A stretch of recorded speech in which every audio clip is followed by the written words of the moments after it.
ವಿಜಯಪುರ ನಗರದಲ್ಲಿ ನಿನ್ನೆ ದಿನ ಅಂದರೆ ನಾ ಸೋಷಿಯಲ್ ಮೀಡಿಯಾದಲ್ಲಿ ಒಬ್ಬರು ಮುಸ್ಲಿಂ ವ್ಯಕ್ತಿ ಅವರು ಏನು ಅಪ್ಲೋಡ್ ಮಾಡಿದ್ರಪ್ಪ ಅಂದ್ರೆ ಒಂದು ಶ್ರೀಶೈಲ್ ಮಾದನ್ ಶೆಟ್ಟಿ ಅಂತೇಳಿ ಡಯಾಲಿಸಿಸ್ ಪೇಷಂಟ್ ಅದು ಕಿಡ್ನಿ ಟ್ರಾನ್ಸ್ಪ್ಲಾಂಟೇಟ್ ಮಾಡಲಿಲ್ಲಪ್ಪ ಅಂತಂದ್ರೆ ಆ ಟ್ರಾನ್ಸ್ಪ್ಲಾಂಟೇಷನ್ ಎಷ್ಟು ಜಲ್ದಿ ಆಗ್ತೈತೆ ಅಷ್ಟು ಮಾಡಿದ್ರೆ ಆ ವ್ಯಕ್ತಿ ಉಳಿತಾನಂತ ಒಂದು ಗಂಭೀರ ಪರಿಸ್ಥಿತಿ ಒಂದು ವಿಷಯ ಇಟ್ಕೊಂಡು ಸೋಷಿಯಲ್ ಮೀಡಿಯಾದಲ್ಲಿ ಏನಪ್ಪ ಅಂದ್ರೆ ಧನ ಸಹಾಯಕ್ಕಾಗಿ ಒಂದು ಪ್ರಸ್ತಾಪ ಮಾಡಿದ್ದನ್ನು ವಿಡಿಯೋ ನಾನು ನೋಡಿದೆ. ಫಸ್ಟ್ ಏನಪ್ಪ ಅಂದ್ರೆ ಮನಸ್ಸಿಗೆ ಒಂದು ಕೆಲವೊಂದು ಕ್ಷಣ ಏನಾಯ್ತಪ್ಪ ಅಂದ್ರೆ ಭಾಳ ಕೆಟ್ಟ ಅನ್ನಿಸ್ತು. ಏನಪ್ಪ ಅಂತಂದ್ರೆ ಯಾವ ಶಾಸಕರು ನಾವು ಘಂಟಾಘೋಷವಾಗಿ ಬಹಿರಂಗವಾಗಿ ನಾವು ಬಡವರಿಗಾಗಿಯೇ ಸ್ವಾಮೀಜಿಗಳು ಸಿದ್ದೇಶ್ವರ ಸ್ವಾಮೀಜಿಗಳ ಹೆಸರಿಟ್ಕೊಂಡು ಬಡವರಿಗಾಗಿ ಆಸ್ಪತ್ರೆ ಅಂತ ಇಟ್ಕೊತೀನಿ ಅಂತ ಹೇಳಿ ವಿಜಯಪುರದಲ್ಲಿ ಹೇಳಿಕೊಂಡು ಅಲ್ಲಿ ಇಲ್ಲಿ ತಿರುಗಾಡ್ತಾ ಇದ್ದಾರೆ. ಅಂಥ ಆಸ್ಪತ್ರೆಯ ಒಂದು ಫೈಲ್ ಇಟ್ಕೊಂಡು ಆ ಆಸ್ಪತ್ರೆಯ ಬಗ್ಗೆ ನಾವು ಇಲ್ಲೇ ಟ್ರೀಟ್ಮೆಂಟ್ ತೊಗೊಳ್ತಾ ಇದ್ದೇವೆ. ಆ ಆಸ್ಪತ್ರೆಯಿಂದ ಏನಪ್ಪ ಅಂದ್ರೆ 4 ದಿನ ಕಾಲಾವಕಾಶ ಕೇಳ್ಕೊಂಡು ಬಂದಿದ್ದಾರೆ ಅಂತೇಳಿ ಹಣ ಇಲ್ಲಾರ್ದಕ್ಕೆ 5 ಲಕ್ಷ ರೂಪಾಯಿ ನೀವು ಕಟ್ಟಲೇಬೇಕಂತ ಅಂದಾಗ ಆ 5 ಲಕ್ಷ ರೂಪಾಯಿ ಜಮೆ ಎಲ್ಲಿಂದ ಮಾಡಬೇಕು? ಯಾಕಪ್ಪ ಅಂದ್ರೆ ನಿಮಗೆ ಗೊತ್ತದ ಎಷ್ಟೇ ಬಡವರಿದ್ದರೂ ಸಹಿತ ಭಾಳ ಆದ್ರೆ ಒಂದು 10,000 50,000 ಏನೋ ಒಂದು ಎಲ್ಲಿದೋ ತರ್ಬೋದು. 5 ಲಕ್ಷ ಗಟ್ಟಲೆ ಇವರು ಅದೇ ಆಸ್ಪತ್ರೆಯಿಂದ ನೀವು ಹೋಗಿ ನೀವು ತೊಗೊಂಬಂದ್ರ ಮೇಲೆ ನಾವು ಮಾಡ್ತೀವಿ ಅಂತ ಹೇಳ್ತಾರಪ್ಪ ಅಂದ್ರೆ ಎಷ್ಟು ಚಿಂತಾಜನಕ. ಮತ್ತು ಪ್ರತಿಯೊಂದು ವೇದಿಕೆ ಮೇಲೆ ಮುಸ್ಲಿಮರ ಮೇಲೆ ಯಾವಾಗಲೂ ಅವಹೇಳನಕಾರಿ ಹೇಳಿಕೆ ಕೊಡಿರ್ತಕ್ಕಂಥ ಸಂದರ್ಭ ನೋಡ್ರಿ.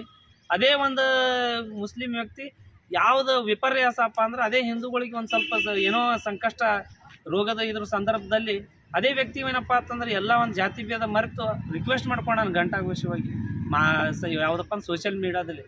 ಯಾವುದು ಇದು ಏನು ತೋರಿಸ್ಕೊಡ್ತದಪ್ಪ ಅಂದ್ರೆ ನಾವು ಯಾವಾಗಲೂ ಏನಪ್ಪ ಅಂದ್ರೆ ನಮಗೆ ದುಡ್ಡು ಮುಖ್ಯ. ಕೇವಲ ಏನಪ್ಪ ಅಂದ್ರೆ ಪ್ರಚಾರಕ್ಕೆ ನಾವು ಚುನಾವಣೆ ಸಂದರ್ಭದಲ್ಲಿ ಹೇಳಿಕೆ ಕೊಡೋದಲ್ಲ. ದಿನನಿತ್ಯನೂ ನೋಡ್ರಿಲ್ಲ, ಮೊನ್ನೆನೂ ಸದನದಾಗ 5,000 ರೂಪಾಯಿ ಕಿಲೋ ತುಪ್ಪ ಮಾಡ್ತೀವಿ ಅಂತೇಳಿ ಸದನದಾಗ ಹೇಳ್ತಾರೆ ಮಾರಾಯರ. ಮತ್ತು ನೀವು ಈ ರೀತಿ ಉದ್ಯೋಗಕ್ಕೆ ಬೆನ್ನು ಹತ್ತಿದ್ರಪ್ಪ ಅಂದ್ರೆ ಸ್ವಾಮೀಜಿಗಳ ಹೆಸರು ಯಾಕೆ ದುರ್ಬಳಕೆ ಮಾಡ್ಕೋತೀರಿ? ಅಲ್ಲ ಪೂರ ಅಷ್ಟು ನೋಡ್ರಿ. ಯಾರಾದ್ರೂ ಸೋಷಿಯಲ್ ಮೀಡಿಯಾದಲ್ಲಿ ಆ ಒಂದು ಅವ್ರ ಧರ್ಮಪತ್ನಿ ಆದಂಥವ್ರು ಅವರು ರಿಕ್ವೆಸ್ಟ್ ಮಾಡ್ಕೊಂಡು ಅವರು ಕಣ್ಣಾನಿರು ತೆಗೆದ್ರು. ಯಾಕಂದ್ರೆ ಯಾರೇ ಅಲ್ಲಿ ತಮ್ಮ ಈ ಸೋಷಿಯಲ್ ಮೀಡಿಯಾದಲ್ಲಿ ಬಂದು ಈ ರೀತಿ ಹಂಚ್ಕೋತಾರಂದ್ರೆ ಬಡತನ ಇದ್ದರೆ ಸಹಿತ ಹಂಚ್ಕೋತಾರೆ. ವಿನಾಕಾರಣ ಯಾರಾದರೂ ನಿಮ್ಗೆ ಆರೋಪ ಮಾಡ್ಬೇಕಂತೇಳಿ ಅವ್ರೇನು ಹಂಚ್ಕೊಂಡಿಲ್ಲ. ನೈಜವಾಗಿ ಅವ್ರಿಗೆ ಬಡವ್ರಿ ಅದಾರ, ಅವ್ರಿಗೆ ಭಾಳ ನೋವಾಗ್ಯದ. ಅದಕ್ಕೆ ನೀವು ಏನು ಶಾಸಕರದಿರಿ, ನೀವು ನಿಮ್ಮದು ಏನು ಆಸ್ಪತ್ರೆ ಅದ ಅದರಿಂದ ಅವ್ರಿಗೆ ಏನಾದ್ರೂ ಒಂದು ಉಚಿತವಾದಂಥ ಆರೋಗ್ಯ ಕೊಟ್ಟಿದ್ರಪ್ಪ ಅಂದ್ರೆ ನಿಮ್ಮ ನಾಚಿಕೆ ಮಾನ ಮರ್ಯಾದೆ ಉಳಿತಿತ್ತು. ಇದು ತೋರಿಸ್ಕೊಡ್ತದೆ ನಿಮಗೆ ಯಾರ್ದು ಏನು ಅವಶ್ಯಕತೆ ಇಲ್ಲ. ನಾವು ಏನು ರಾಜಕೀಯ ಮಾಡ್ತೀವಿ, ನಾವು ದುಡ್ಡು ಗಳಿಸ್ತೀವಿ, ನಾವು ದುಡ್ಡಿಗೆ ಬೆನ್ನು ಹತ್ತೀವಿ ಅಂದ್ರೆ ದಯವಿಟ್ಟು ಈ ರೀತಿ ನಿಮ್ಗೆ ಏನಪ್ಪ ಅಂದ್ರೆ ಆಗ್ರಹ ಮಾಡ್ತೀನಿ. ಕೂಡಲೇ ಸಿದ್ದೇಶ್ವರದ ಸ್ವಾಮೀಜಿಗಳ ಹೆಸರಿಟ್ಟಿರ್ತಾರಲ್ಲ JSS ಅಂತೇಳಿ ಅದನ್ನು ಕೂಡಲೇ ಅದನ್ನು ಬದಲಾಯಿಸ್ಕೊಂಡು ನೀವು 5 ಲಕ್ಷ ಅಲ್ಲ ಆಮೇಲೆ 10 ಲಕ್ಷ ತಿನ್ಕೋತ ಹೋಗ್ರಿ ಮಂದಿದ ರೊಕ್ಕ. ಬಡವ್ರಿಗೆ ಏನಾದ ನಿಮ್ಮ ಘೋಷಣೆ ಏನದ ಆ ಘೋಷಣೆ ಬದಲಾಯಿಸ್ರಿ. JSS ಆಸ್ಪತ್ರೆ ಇರೋದು ಕೇವಲ ಅಗರ್ಭ ಶ್ರೀಮಂತರಿಗೆ ಅಂತೇಳಿ ಘೋಷಣೆ ಮಾಡಿರಿ. ಬಡವರಿಗೆ ನಿಮ್ಮ ಆಸ್ಪತ್ರೆ ಅಲ್ಲ. ದಯವಿಟ್ಟು ಜನರಿಗೆ ದಾರಿ ತಪ್ಪಿಸ್ಬೇಡ್ರಿ. ಅಲ್ಲಿ ತನಕ ಒಳಗೆ ಕರ್ಕೊಂಡು ಹೋಗೋದು JSS ಆಸ್ಪತ್ರೆ ಸ್ವಾಮೀಜಿಗಳ ಹೆಸರು ಇಟ್ಕೊಂಡು ಕಡಿಮೆ ದರ ಅಂತೇಳಿ ಒಳಗೆ ಕರ್ಕೊಂಡು ಹೋಗೋದು. ಒಳಗೆ ಕರ್ಕೊಂಡು ಹೋದ್ಕೊಳ್ಳಿ ಏನಪ್ಪ ಅಂದ್ರೆ 5 ಲಕ್ಷ 10 ಲಕ್ಷ ಬಿಲ್ ಮಾಡೋದು. ಜನರದನ್ನು ಅವು ಇದ್ದಿದ್ದು ಮನಿನೂ ಮಠ ಮಾರಿಸುವಂಥ ಪರಿಸ್ಥಿತಿ ಬರ್ತದೆ. ದಯವಿಟ್ಟು ಜನಸಾಮಾನ್ಯರು ಈ ಸೋಷಿಯಲ್ ಮೀಡಿಯಾದಲ್ಲಿ ಹರಿದಾಡಿರ್ತಕ್ಕಂಥ 2-3 ದಿನದಿಂದ ತಾವು ನೋಡಿದ್ದೀರಿ. ಈ ಮನುಷ್ಯಂದು ಎಲ್ಲ ಬಹಿರಂಗ ಏನಪ್ಪ ಅಂತಂದ್ರೆ ಯಾವ ರೀತಿ ಅದಾರ ಇವರು ಗೋಮುಖ ವ್ಯಾಘ್ರ ಅನ್ನೋದು ಎಲ್ಲರಿಗೂ ಗೊತ್ತಾಗ್ಯದ. ದಯವಿಟ್ಟು ಇದು ಕೂಡಲೇ ಏನಪ್ಪ ಅಂತಂದ್ರೆ ಅವ್ರ JSS ಆಸ್ಪತ್ರೆ ಹೆಸರು ಬದಲಾಯಿಸಬೇಕು. ಜನರಿಗೆ ಈ ಮೂಲಕ ಅನ್ಯಾಯ ಮಾಡ್ತಿರ್ತಕ್ಕಂಥದ್ದು ಜನರು ಇದನ್ನು ತಕ್ಕ ಪಾಠ ಮುಂದಿನ ದಿನಮಾನಗಳಲ್ಲಿ ತಮಗೆ ಕಲಿಸ್ತಾರೆ. ನಿಮ್ದು ಏನು ಎಲ್ಲನೂ ಈಗೇನು ಆ ಗೋಶಾಲೆ ಅಂತ ಹೇಳಿಕಿಶಂದು ಆ ಗೋಶಾಲೆಗಾದ್ರೂ ನಿಮ್ಮದೇ ಸ್ವಂತ ಇದು ಅಲ್ಲದು.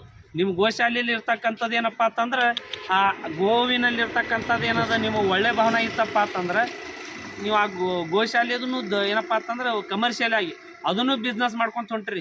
ಯಾರು ಬಹುಶಃ ನನ್ನ ಅಂದಾಜು ಇತಿಹಾಸದಲ್ಲಿಯೂ ನಾವು ವಿಜಯಪುರ ಜಿಲ್ಲೆಯಲ್ಲಿ ಯಾರೂ 5,000 ರೂಪಾಯಿ ಕಿಲೋ ತುಪ್ಪ ಮಾರಿಲ್ಲ.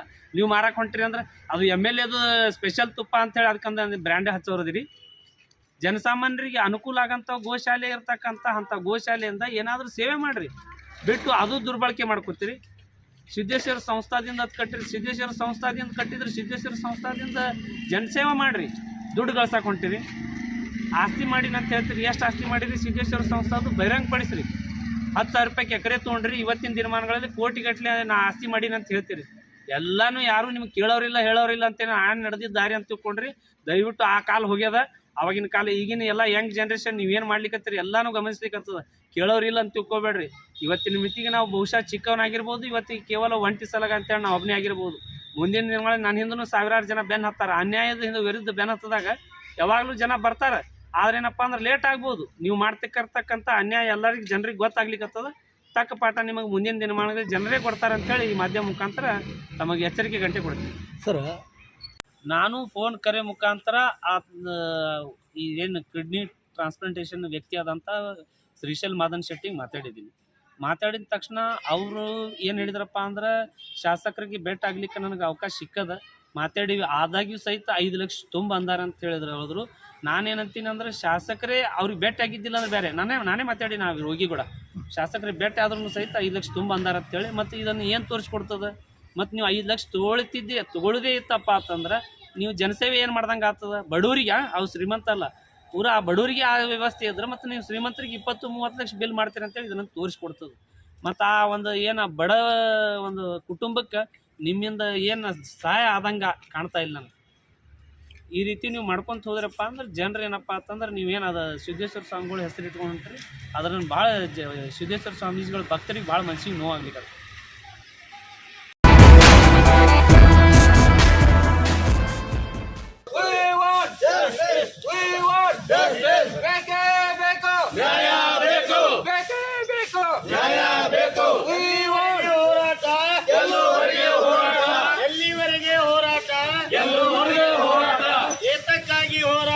ನ್ಯಾಯಕ್ಕಾಗಿ ಹೋರಾಟ, ಎಲ್ಲಿವರೆಗೆ ಹೋರಾಟ?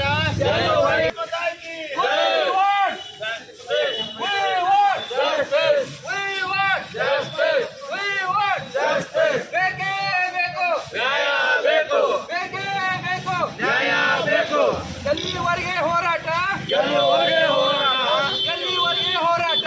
ಎಲ್ಲಿವರೆಗೆ ಹೋರಾಟ? ಬೇಕೇ ಬೇಕು, ಬೇಕೇ ಬೇಕು, ಬೇಕೇ ಬೇಕು, ಬೇಕೇ ಬೇಕು.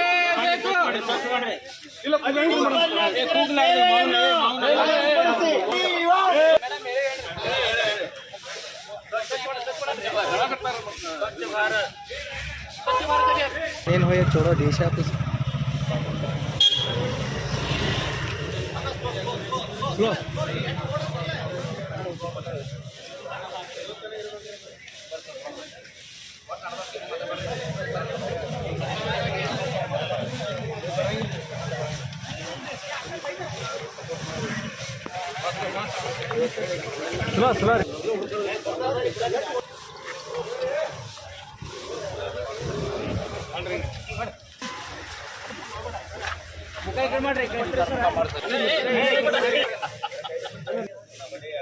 ಘೋಷಣೆ ಹಾಕಿ ಸರ್.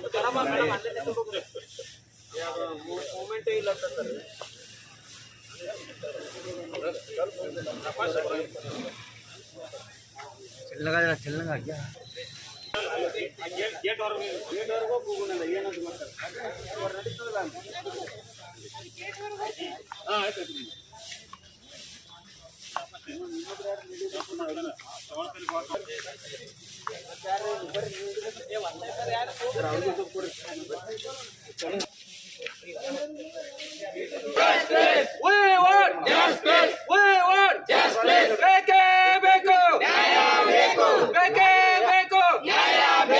ಎಲ್ಲಿವರೆಗೆ ಹೋರಾಟ? ಎಲ್ಲಿವರೆಗೆ ಹೋರಾಟ? ಯಾತಕ್ಕಾಗಿ ಹೋರಾಟ? ಯಾತಕ್ಕಾಗಿ ಹೋರಾಟ? ಅತಿಥಿ ಉಪನ್ಯಾಸಕರನ್ನು ಅತಿಥಿ ಉಪನ್ಯಾಸಕರನ್ನು ಅತಿಥಿ ಉಪನ್ಯಾಸಕರ ಸಂಘಕ್ಕೆ, ಅತಿಥಿ ಉಪನ್ಯಾಸಕರ ಸಂಘಕ್ಕೆ, ಅತಿಥಿ ಉಪನ್ಯಾಸಕರ ಸಂಘಕ್ಕೆ ಬೋಲೋ ಭಾರತ್ ಮಾತಾ ಕಿ, ಬೋಲೋ ಭಾರತ್ ಮಾತಾ ಕಿ, ಬೋಲೋ ಭಾರತ್ ಮಾತಾ ಕಿ. ವಂದೇ ಮಾತರಂ, ವಂದೇ ಮಾತರಂ, ವಂದೇ ಮಾತರಂ. ಎಲ್ಲಿವರೆಗೆ ಹೋರಾಟ? ಎಲ್ಲಿವರೆಗೆ ಹೋರಾಟ? ಯಾತಕ್ಕಾಗಿ ಹೋರಾಟ? ಬೇಕೇ ಬೇಕು, ಬೇಕೇ ಬೇಕು, ಬೇಕೇ ಬೇಕು. ಎಲ್ಲಿವರೆಗೆ ಹೋರಾಟ? ಏತಕ್ಕಾಗಿ ಹೋರಾಟ? ನ್ಯಾಯಕ್ಕಾಗಿ ಹೋರಾಟ. ಅತಿಥಿ ಉಪನ್ಯಾಸಕರನ್ನ ಅತಿಥಿ ಉಪನ್ಯಾಸಕರನ್ನ ಏನೇ ಬರ್ಲಿ ಒಗ್ಗಟ್ಟಿರ್ಲಿ. ಎಲ್ಲಿವರೆಗೆ ಹೋರಾಟ? ನಮ್ಮ ರಾಜ್ಯದಲ್ಲಿ ಏನಾಗಿದೆ ಅನ್ನುವಂತ ಅವರ ಮಾತನ್ನ ಹಂಚಿಕೊಂಡಿರುತ್ತಾರೆ. ಕ್ಯಾಮ್ರಾ ಪರ್ಸನ್ ಶ್ಯಾಮ್ ಜೊತೆ ಸಿದ್ದು ಟಿವಿ5 ವಿಜಯಪುರ. ನಾವು ಎಲ್ಲರೂ ಕನಿಷ್ಠ ಸ್ನಾತಕೋತ್ತರ ಪದವಿ ಮತ್ತು ಗರಿಷ್ಠ ನಟ್ ಸೆಟ್ ಎಂಪಿ PhD ರಾಜ್ಯ ಸರ್ಕಾರಿ ತತ್ವಗಳ ಕಾಲಾವಧಿ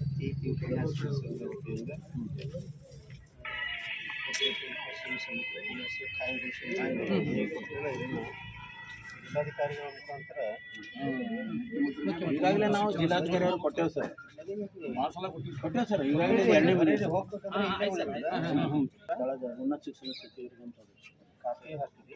ಜಿಲ್ಲಾಧಿಕಾರಿ ಮುಖ್ಯಮಂತ್ರಿ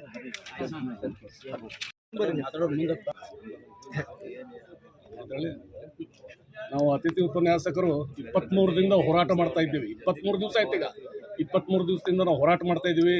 ನಮ್ಮಲ್ಲಿ ಲೋಕಲ್ MLA ಆಗಲಿ ಯಾರಾಗಲಿ ನಮಗೆ ಬಂದಿಲ್ಲ, ಮಾತಾಡಿಸಿಲ್ಲ. ನೀವು ಎದಕ್ಕೆ ನೀವು ಹೋರಾಟ ಮಾಡ್ತಾ ಇದ್ದೀರಿ ಎಂಬುದು ನಮ್ಮ ಸಹಿತ ನಮಗೆ ಯಾರೂ ಕೇಳಿಲ್ಲ. ಇಲ್ಲಿ ನಾವಿಲ್ಲಿ ಹೋರಾಟ ಮಾಡ್ತಾ ಇದ್ದೀವಿ 23 ದಿವಸ ಆಯ್ತು. ಈಗ 23 ದಿವಸ ಹೋರಾಟ ಮಾಡ್ತಾ ಇದ್ರು, ನಮ್ಗೆ ಯಾರೂ ಇಲ್ಲಿ ಕೇಳಿಲ್ಲ. ಆಮೇಲೆ ನಾವು 15-20 ವರ್ಷ ಆಯ್ತು ನಾವು ಸರ್ವಿಸ್ ಮಾಡ್ತಾ ಇದ್ದೀವಿ. ನಾವು ಅತಿಥಿ ಉಪನ್ಯಾಸಕರಾಗಿ ಸೇವೆ ಸಲ್ಲಿಸ್ತಾ ಇದ್ದೀವಿ. ನಮ್ಗೆ ಯಾರೂ ಕೂಡ ಇನ್ನೂ ಎಲ್ಲ ಸರ್ಕಾರ ಬಂದು ಹೋಗಿದ್ದಾವೆ. JDS ಬಂತು, ಕಾಂಗ್ರೆಸ್ ಬಂತು, BJP ಬಂತು, ಯಾರೂ ಕೂಡ ನಮ್ಗೆ ಇನ್ನೂವರೆಗೆ ನಮ್ಮ ಹೋರಾಟಕ್ಕೆ ಯಾರೂ ಬೆಂಬಲ ನೀಡಿಲ್ಲ. ಆಮೇಲೆ ನಮ್ಗೆ ಯಾರೂ ಸಪೋರ್ಟ್ ಮಾಡಿಲ್ಲ. ನಮ್ಗೆ ಇನ್ನೂವರೆಗೆ ನಮ್ಮದು ಬೇಡಿಕೆ ಒಂದೇ ಇದೆ, ನಮ್ಗೆ ಖಾಯಮಾತಿ ಮಾಡ್ಬೇಕಂತಿದೆ. ನಮಗೆ ಖಾಯಮಾತಿ ಮಾಡ್ಬೇಕಂತ ನಾವು ಹೋರಾಟ ಮಾಡ್ತಾ ಇದ್ದೀವಿ. ನಮ್ಮ ಖಾಯಮಾತಿ ಮಾಡೋವರೆಗೆ ನಾವು ಹೋರಾಟನ ಹಿಂದೆ ತಕ್ಕೊಳ್ಳೋದಿಲ್ಲ. ನಮ್ಮ ಅನಿರ್ದಿಷ್ಟವಾಗಿ ನಾವು ಇಲ್ಲಿ ಸತ್ಯಾಗ್ರಹ ಮಾಡ್ತಾ ಇದ್ದೀವಿ. ರಾಜ್ಯಾದ್ಯಂತ ನಡೀತಾ ಇದೆ.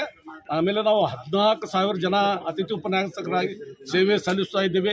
ವಿದ್ಯಾರ್ಥಿಗಳಿಗೆ ಈಗ 23 ದಿಂದ ಅವ್ರಿಗೆ ಕ್ಲಾಸ್ ಇಲ್ಲ, ಏನಿಲ್ಲ.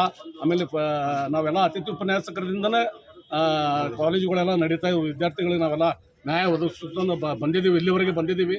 ಆದರೂ ಕೂಡ ವಿದ್ಯಾರ್ಥಿಗಳೆಲ್ಲ ಬೇರೆ ಕಡೆ ಎಲ್ಲ ಹೊರಗಡೆ ಬಂದು ಅವರು ಕೂಡ ಸ್ಟ್ರೈಕ್ ಮಾಡ್ತಾ ಇದ್ದಾರೆ.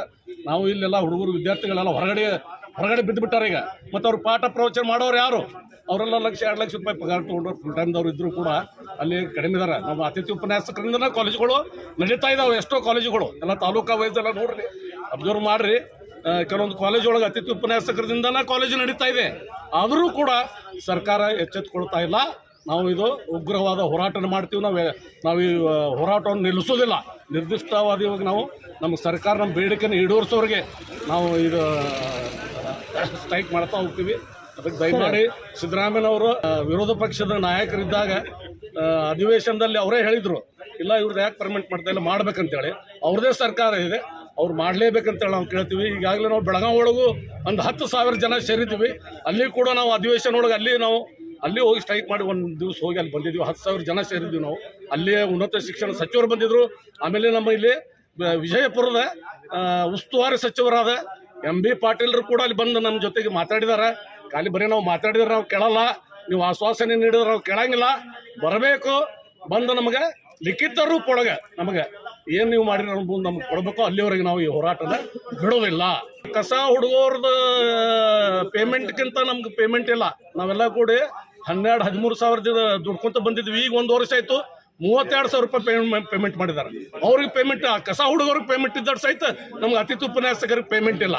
ಅದಕ್ಕೋಸ್ಕರ ನಾವು ಅದನ್ನಾದ್ರೂ ಮನವರಿಕೆ ಆಗಲಿ ಸರ್ಕಾರಕ್ಕಂತೇಳಿ ನಾವು ಕಸ್ಬಾರ ಹಿಡ್ಕೊಂಡು ಅಡ್ಡಾಡಾಗತ್ತೆ. ಇಲ್ಲ ನಮ್ದು ನಮ್ದು ಅವ್ರ ಉನ್ನತ ಶಿಕ್ಷಣ ಸಚಿವರು ನಮ್ಗೆ ನ್ಯಾಯ ಒದಗಿಸುವವರೆಗೆ ನಾವು ಇದನ್ನ ಕಂಟಿನ್ಯೂ ಆಗಿ ನಾವು ಇದನ್ನ ಇಲ್ಲ ಚರ್ಚೆ ಆಗಿದೆ. ಇದ್ರೊಳಗೆ ನಮ್ದು ಅಧಿವೇಶನ ಒಳಗೆ ಚರ್ಚೆ ಆಗಿದೆ. ಅದು ಯಾವ ರೀತಿ ಅವರು ಏನು ಮಾಡ್ತಾರೆ ಮುಂದೆ ನಾವು ಅಲ್ಲಿ ಲಿಖಿತ ರೂಪ ಒಳಗೆ ಬರುವವರೆಗೆ ನಾವು ಇದನ್ನ ಮುಂದುವರಿಸ್ತೀವಿ. ಸ್ಟ್ರೈಕ್ನ ಮುಂದುವರಿಸ್ತೀವಿ. ಮನವಿ ಕೊಟ್ಟಿದ್ದೀವಿ, ಅವ್ರಿಗೆ ಹೋಗಿ ನಾವು ಮನವಿ ಕೊಟ್ಟಿದ್ದೀವಿ. ಅಧಿವೇಶನಕ್ಕಿಂತ ಮುಂಚೆನೆ ನಮ್ಮ ಅಧಿವೇಶನ ಒಳಗೆ ನೀವು ತೆಗೀರಿ ಅಂತೇಳಿ ನಾವು ಅವ್ರಿಗೆ ಹೇಳಿದ್ವಿ ಕೂಡ. ಅವ್ರೇನು ಅಧಿವೇಶನ ಒಳಗೆ ಏನೂ ಮಾತಾಡಿಲ್ಲ. ಸಾಕಷ್ಟು ಮಾತಾಡ್ತಾ ಇರ್ತಾರೆ. ನಮ್ದು ಅತಿಥಿ ಉಪನ್ಯಾಸಕರದ್ದು ನಮ್ದು ಅದ್ರ ಬಗ್ಗೆ ಅವ್ರು ಏನು ವಿಚಾರ ಮಾಡಿ. ಆಮೇಲೆ ಗೌರ್ಮೆಂಟ್ ಡಿಗ್ರಿ ಕಾಲೇಜಿಗೆ ಅವರು ಒಂದು ಇದು ಇರ್ತಾರ, ಅವರು ಚೇರ್ಮನ್ ಅಂತ ಇರ್ತಾರ ಅವರು. ಆದರೂ ಕೂಡ ನಮ್ಮ ಸಮಸ್ಯೆ ಎಲ್ಲ ಗೊತ್ತಿದೆ ಅವ್ರಿಗೆ. ಗೊತ್ತಿದ್ರು ಕೂಡ ಅಂದ್ರೆ ನಮ್ಮಿಂದ ಏನೂ ಲಾಭ ಇಲ್ಲ ಅವ್ರಿಗೆ, ನಮ್ಮಿಂದ ಲಾಭ ಆಗ್ಬೇಕು ಅವ್ರಿಗೆ. ಅಂದ್ರೆ ಕೂಡ ಅವ್ರ ಇಲ್ಲಿ ಇದನ್ನ ಮಾಡ್ತಾರೆ, ಇಲ್ಲ ಅಲ್ಲಿ ಇದು ಮಾಡಲ್ಲ. ಅವ್ರ ವಿದ್ಯಾರ್ಥಿಗಳು ಹೊರಗೆ ಬಿದ್ರು ಚಿಂತೆ ಇಲ್ಲ, ವಿದ್ಯಾರ್ಥಿ ಜೀವನ ಹಾಳಾದ್ರು ಅವ್ರಿಗೇನು ಚಿಂತೆ ಇರೋದಿಲ್ಲ. ಏನು ಮನೆ ಆಗ್ತಾ ಇದೆ ಸರ್. ಮತ್ತೆ ಏನ್ ಮಾಡಿದ್ರೆ ಈ ಮಕ್ಕಳಿಗೆ ನಾವು ಉದ್ಧಾರ ಮಾಡೋರು ನಾವು, ಅವ್ರ ಜೀವನನ ನಾವು ಸುಧಾರಣೆ ಮಾಡೋರು ನಾವು. ಅವರೆಲ್ಲ ಒಳ್ಳೆ ನೌಕರಿ ಒಳಗೆ ಹೊಂಟ ಎಲ್ಲ ನಾವು ರೂಪಿಸೋರು ನಾವು. ಅವ್ರಿಗೆ ನಮ್ಮ ಜೀವನ ನಮ್ಮ ಜೀವನ ರೂಪಿಸ್ಕೋಬೇಕಲ್ಲ.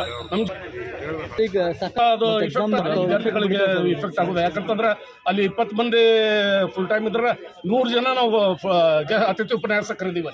ಮತ್ತು ಅದು ಇಫೆಕ್ಟ್ ಆಗೋದೇ ಸರ್, ಇಫೆಕ್ಟ್ ಆಗ್ತಾ ಇದೆ, ವಿದ್ಯಾರ್ಥಿಗಳಿಗೆ ಅನ್ಯಾಯ ಆಗ್ತಾ ಇದೆ. ಆದರೂ ಕೂಡ ಸರ್ಕಾರ ಎಚ್ಚೆತ್ತುಕೊಳ್ತಾ ಇಲ್ಲ, ವಿದ್ಯಾರ್ಥಿಗಳ ಬಗ್ಗೆ ಏನು ಚಿಂತನೆ ಮಾಡ್ತಾ ಇಲ್ಲ. ನಾವು ಬೀದಿಗಿಳಿಬೇಕಾಗಿದೆ. ನಾವು ಉಪನ್ಯಾಸಕರು ಬೀದಿಗಿಳಿದು ಹೋರಾಟ ಮಾಡುವಂತ ಪರಿಸ್ಥಿತಿ ಈ ಸರ್ಕಾರ ತಗೊಂಡ್ಬಂದಿದೆ. ನಮ್ದು ಡಾಕ್ಟರ್ ರಾಜು ಚವಾಣ್ ಅಂತ ನವಭಾಗದಲ್ಲಿ ಅತಿಥಿ ಉಪನ್ಯಾಸಕನಾಗಿ ಸೇವೆ ಸಲ್ಲಿಸುತ್ತಿದೆ. ದರ್ಜೆ ಕಾಲೇಜಿನಲ್ಲಿ ಕಳೆದ 20 ವರ್ಷದಿಂದ ಸೇವೆ ಸಲ್ಲಿಸಿರುವಂಥ ಅತಿಥಿ ಉಪನ್ಯಾಸಕರು 23ನೇ ದಿನಕ್ಕೆ ನಮ್ಮ ಮುಷ್ಕರ ಕಾಲಿರಿಸಿದೆ. ನಮ್ಮ ಒಂದೇ ಒಕ್ಕಲಿನ ಹೋರಾಟ ಆಗ್ರಹ ಅಂತಂದರೆ ನಮ್ಮ ಸೇವೆಯನ್ನು ಕಾಯಂಗೊಳಿಸಬೇಕು. ಕಾರಣ ನಾವು ಸರ್ಕಾರದ ಎಲ್ಲ ಕಾನೂನುಬದ್ಧವಾದ ಶೈಕ್ಷಣಿಕ ಅರ್ಹತೆ ಮತ್ತು ನಮ್ಮ ಸ್ನಾತಕೋತ್ತರ ಪದವಿಯೊಂದಿಗೆ MA MPhil PhD ನಟ್ ಸಟ್ ಪಾಸಾಗಿದ್ದೇವೆ. ಸರ್ಕಾರ ನಮ್ಮ ಸೇವೆಯನ್ನು ಕಾಯಂಗೊಳಿಸಬೇಕಂತ ಕಳೆದ 10 ವರ್ಷದಿಂದ ನಾವು ಉಗ್ರವಾಗಿ ಹೋರಾಟ ಮಾಡ್ತಾ ಇದ್ದೇವೆ. ಯಾವುದೇ ಸರ್ಕಾರ ಬರೀ ಆಶ್ವಾಸನೆ ಕೊಡ್ತದೆ, ನಮ್ಮ ಕಾಯಮಾತಿ ಮಾಡಲಿಕ್ಕೆ ತಯಾರಿಲ್ಲ. ಇವತ್ತಿನ ನಮ್ಮ ಕರ್ನಾಟಕದ ಸನ್ಮಾನಿತ ಮುಖ್ಯಮಂತ್ರಿಗಳಾದಂಥ ಸಿದ್ದರಾಮಯ್ಯನವರು ತಮ್ಮ ಕಾಂಗ್ರೆಸ್ಸದ ಪ್ರಣಾಳಿಕೆಯಲ್ಲಿ ನಮ್ಮ ಸರ್ಕಾರ ಬಂದರೆ ನಾವು ಕಾಯಮಾತಿ ಮಾಡ್ತೇವೆ ಅಂತ ತಿಳ್ಕೊಂಡು ನಮಗೆ ತಮ್ಮ ಪ್ರಣಾಳಿಕೆಯಲ್ಲಿ ಆಶ್ವಾಸನೆ ಕೊಟ್ಟಿದ್ದರು. ಮಾತಿಗೆ ಕೊಟ್ಟಂತೆ ನಡೆಯುವಂತಹ ವ್ಯಕ್ತಿ ಅಂತ ತಿಳ್ಕೊಂಡು ಇಡೀ ರಾಜ್ಯ ಅವರನ್ನು ಗುರುತಿಸ್ತದೆ. ನಾವು ಮುಖ್ಯಮಂತ್ರಿಯಲ್ಲಿ ವಿನಂತಿ ಮಾಡ್ಕೋತೇವೆ, ನಮ್ಮ ಅತಿಥಿ ಉಪನ್ಯಾಸಕರ ಸೇವೆಯನ್ನು ಕಾಯಂಗೊಳಿಸಬೇಕು. ಕಾನೂನಿನಲ್ಲಿ ಎಲ್ಲೇ ತೊಡಕು ಇಲ್ಲ. ಯಾಕಂತಂದ್ರೆ ಪಂಜಾಬ್ ಸರ್ಕಾರ ಆಗಲಿ, ದೆಹಲಿ ಸರ್ಕಾರ ಆಗಲಿ, ಚಂಡೀಗಢ ಸರ್ಕಾರ ಆಗಲಿ, ಅಲ್ಲೆಲ್ಲ ಅತಿಥಿ ಉಪನ್ಯಾಸಕರ ಸೇವೆಯನ್ನು ಕಾಯಂಗೊಳಿಸಿದಂತೆ ನಮ್ಮನ್ನು ಕೂಡ ಕಾಯಂಗೊಳಿಸಬೇಕಂತ ಅವರಲ್ಲಿ ನಾವು ವಿನಂತಿಸ್ಕೋತೇವೆ. ನಾವೆಲ್ಲ ಶೈಕ್ಷಣಿಕವಾಗಿ ಅರ್ಹರಾಗಿ ಇದ್ದೇವೆ. ಅತ್ಯಂತ ಕಡಿಮೆ ವೇತನದಿಂದ ನಾವು ಅತಿಥಿ ಉಪನ್ಯಾಸಕರ ಸೇವೆಯನ್ನು ಪ್ರಾರಂಭಿಸಿದ್ವಿ. ಮಕ್ಕಳನ್ನು ಕರ್ಕೊಂಡು ಸಾಕಷ್ಟು ತೊಂದರೆಯನ್ನು ಮಾಡಿಕೊಂಡು ಅನೇಕ ಜನ ಮಹಿಳೆಯರು ಕೂಡ ನಮ್ಮಲ್ಲಿ ಇದ್ದಾರೆ. 14,500 ಜನ ಇಡೀ ರಾಜ್ಯದಲ್ಲಿ ಎಲ್ಲ ಜಿಲ್ಲೆ ಮತ್ತು ಎಲ್ಲ ತಾಲೂಕಿನಲ್ಲಿ ಕಳೆದ 23 ದಿನಗಳಿಂದ ತರಗತಿಗಳನ್ನು ನಾವು ಬಹಿಷ್ಕರಿಸಿ ಹೋರಾಟ ಮಾಡ್ತಿದ್ದೇವೆ. ಯಾವ ಜನಪ್ರತಿನಿಧಿಗಳು ಕೂಡ ನಾವು ಕೂತಂಥ ಸ್ಥಳದಲ್ಲಿ ಬಂದು ನಮ್ಮನ್ನು ಮಾತಾಡಿಸಿ ಇಲ್ಲ. ಇಂತಹ ಸರ್ಕಾರವನ್ನು ನಾವು ಅತಿಥಿ ಉಪನ್ಯಾಸಕರು ಖಂಡಿಸ್ತೇವೆ. ನಮ್ಮ ತಾಳ್ಮೆಗೂ ಒಂದು ಮಿತಿ ಇದೆ. ನಾವು ವೈಟ್ ಕಾಲರ್ ಜಾಬ್ ಅಂತಾರೆ, ವಿದ್ಯಾರ್ಥಿಗಳಿಗೆ ಸಮಾಜಕ್ಕೆ ಬುದ್ಧಿ ಹೇಳುವಂಥ ಶಿಕ್ಷಕರು ನಾವು ಎಂದೂ ಕಾನೂನನ್ನು ಮೀರಿ ಹೋರಾಟ ಮಾಡಿಲ್ಲ. ಹಾಗಾದರೆ ಸರ್ಕಾರ ಇದನ್ನು ನಮ್ಮ ಒಂದು ವೀಕ್ನೆಸ್ ಅಂತ ತಿಳ್ಕೊಬಾರ್ದು. ನಮ್ಮ ಸಹನೆಯನ್ನು ಅವರು ತಾಳ್ಮೆಯನ್ನು ಪರೀಕ್ಷಿಸಬಾರ್ದು. ಅದಕ್ಕೆ ಸರ್ಕಾರದಲ್ಲಿ ನಾವು ವಿನಂತಿಸ್ಕೋತೇವೆ. ಇವತ್ತು ಅಧಿವೇಶನದ ಕೊನೆಯ ದಿನ ಇದೆ. ಇವತ್ತಿನ ಅಧಿವೇಶನದಲ್ಲಿ ನಮ್ಮ ಅತಿಥಿ ಉಪನ್ಯಾಸಕರಿಗೆ ಒಂದು ಒಳ್ಳೆಯ ಸಿಹಿ ಸುದ್ದಿಯನ್ನು ರಾಜ್ಯದ ಮುಖ್ಯಮಂತ್ರಿಗಳು, ಉನ್ನತ ಶಿಕ್ಷಣ ಸಚಿವರು ಕೊಡ್ತಾರಂತ ತಿಳ್ಕೊಂಡು ಅವರಲ್ಲಿ ನಮ್ಮ ವಿಶ್ವಾಸ ಇದೆ. ನಾವು ನಮಗೊಂದು ಶಾಶ್ವತವಾದಂಥ ಪರಿಹಾರ ಕೊಡುವವರೆಗೆ, ಅನಿರ್ದಿಷ್ಟ ಕಾಲದವರೆಗೆ ನಮ್ಮ ಹೋರಾಟ ಮುಷ್ಕರ ಮುಂದುವರಿತದೆ.